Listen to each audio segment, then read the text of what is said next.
Hello, class. This is Mrs. Barrow, and this is a podcast to show you how to use Visme. Visme is a website where you can make different infographics and charts and things like that. It's free as long as you only use the free options. If you use the paid options, they disappear before you can turn it in, which isn't fun. So let me show you how it works. Okay, you go to Visme, visme.co.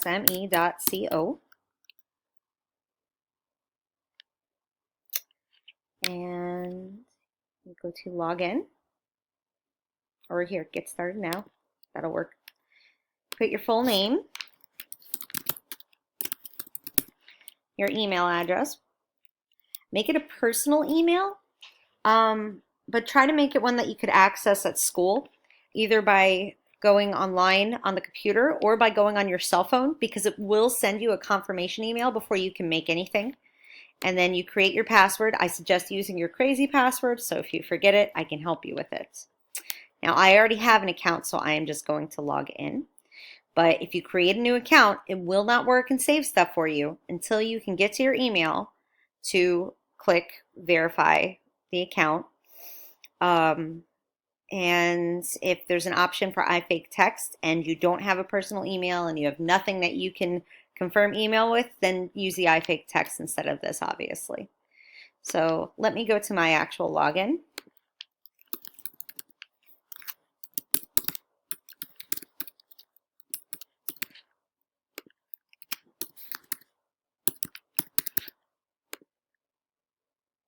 All right. Now, let's see. Let's go to create new. I'll show you some of the options.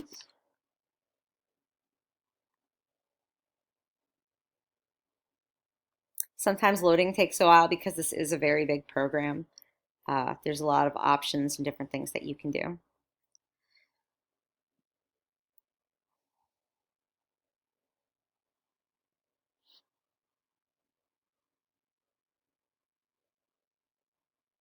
Or it could be like my computer and take 500 years because it's thinking.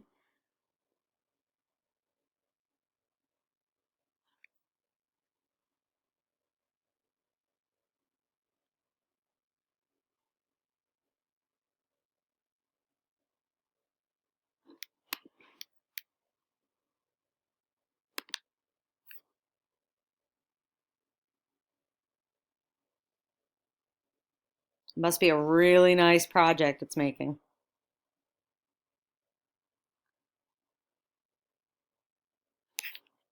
Okay, I paused it there for a little bit because it was taking too long.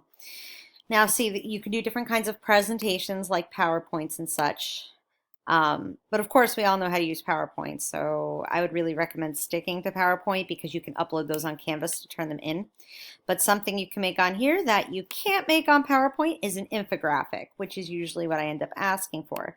An infographic is a graphic, which means a picture, that gives you different kinds of information. So for example, I might ask you to do an infographic about the Civil War or about women's rights and things like that. And you can do that easily here. So if you look, this one is kind of a timeline. So if you want to use an infographic to make a timeline, you go there. Why do you need it? This is kind of like a 5 reasons. Okay, and then this one is different steps, a historical timeline. And if you keep going down, you'll see ones that say premium. Don't pick premium. That means you're going to end up paying for something. And no one likes when that happens by surprise on the internet. Process. These can be used to describe different processes.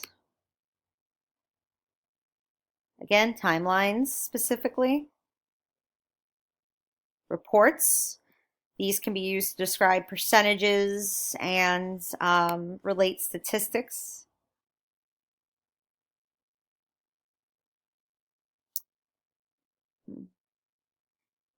Informational is pretty cool.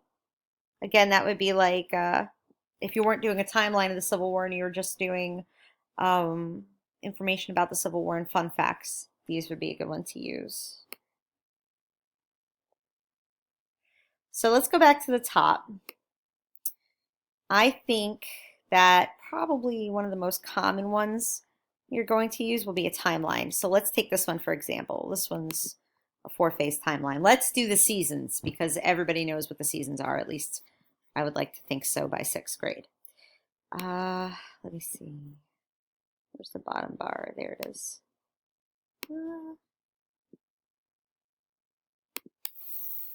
Now, objects. These are the objects that are already on the page. Don't go through that unless you have a lot of time to do something. If you want to change the text, okay, let's start with summer because you guys are coming back from summer to start school. And then we'll make this one fall. All you have to do is click and start typing.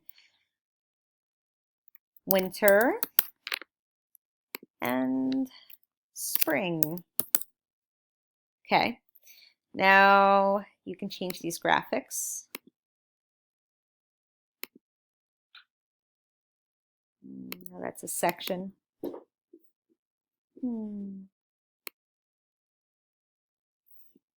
Picture images.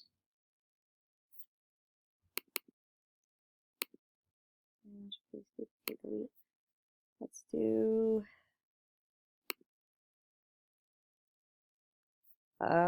weird hyena because for some reason weird hyenas are good in the spring, right? Yeah, absolutely. You can make it smaller by grabbing the corner and shrinking down. You could just go right over the one that you don't plan on using. Well, let's say you changed your mind and you want to do a picture for spring because hyenas really don't have much to do with spring. Come over here.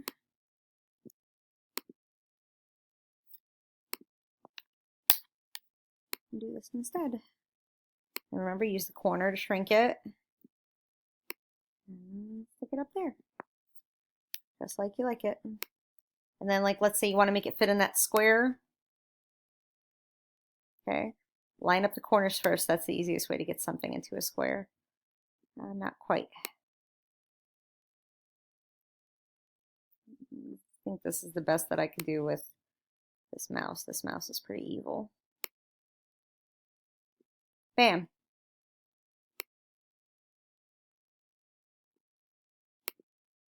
Okay. Let's change this to the 4 seasons.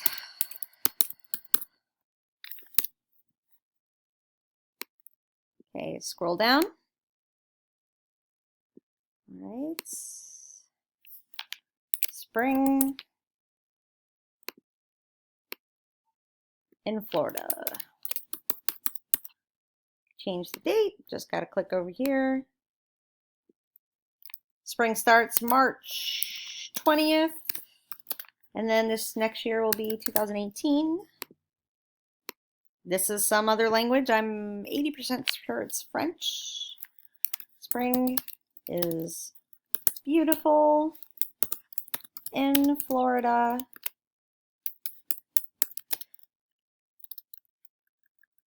Two F's in Florida. I spelled beautiful wrong on purpose. You'll find out why in a minute. And school is almost over. Yay. So, okay, if you spell something wrong, you do 2-finger click and you change it to the right thing. Merry Christmas. Okay. Now you might say, oh, but I want to make it prettier because I'm one of those people that like pretty things. And if that's the case, content. Let me see, where's the theme? Here we go. I want to use purple. Because purple's the best color ever. Done, it's purple. I want to use red. There we go, it's red. I want to use green. There we go, it's green. Whatever color you want.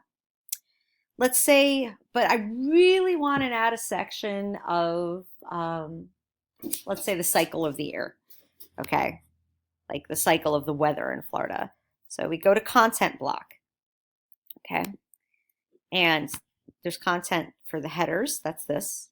There's content for the footers, which usually the footers you should use to either put your guys' names or you could put your names and the websites that you use to get your information.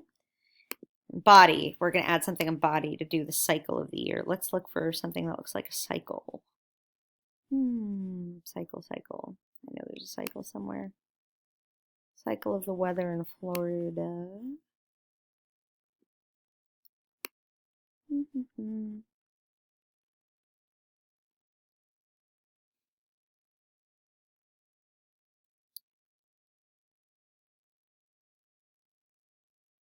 Okay.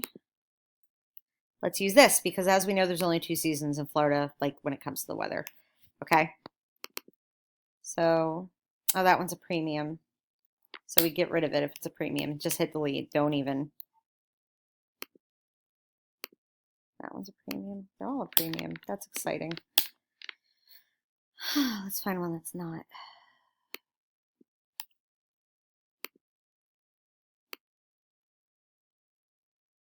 Here, 2 seasons in Florida.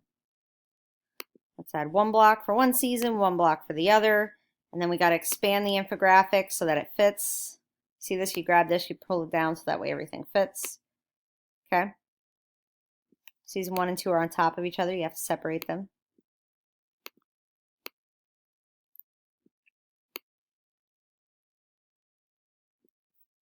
Now, anybody from Florida knows that it does not get that cold here. Expand it a little more to make it pretty.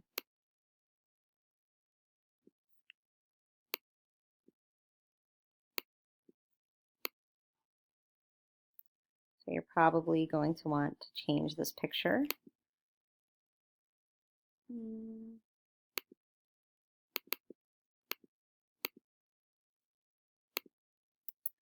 To pretty spring picture.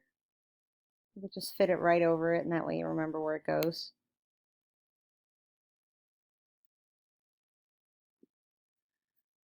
And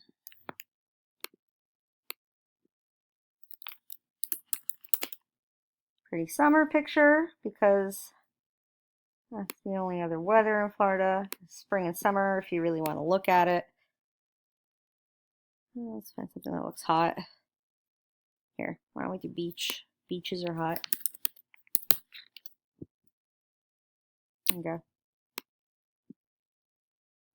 Line up the corners because that's the easiest way to do it. Okay, a little bit up. There we go. And then again.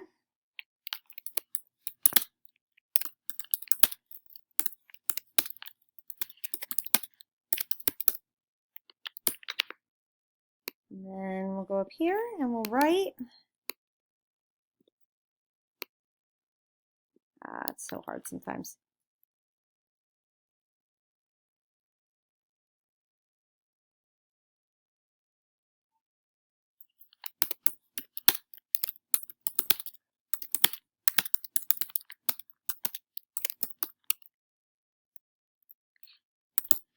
There you go. Okay, now this is amazing. Let me save what I've done.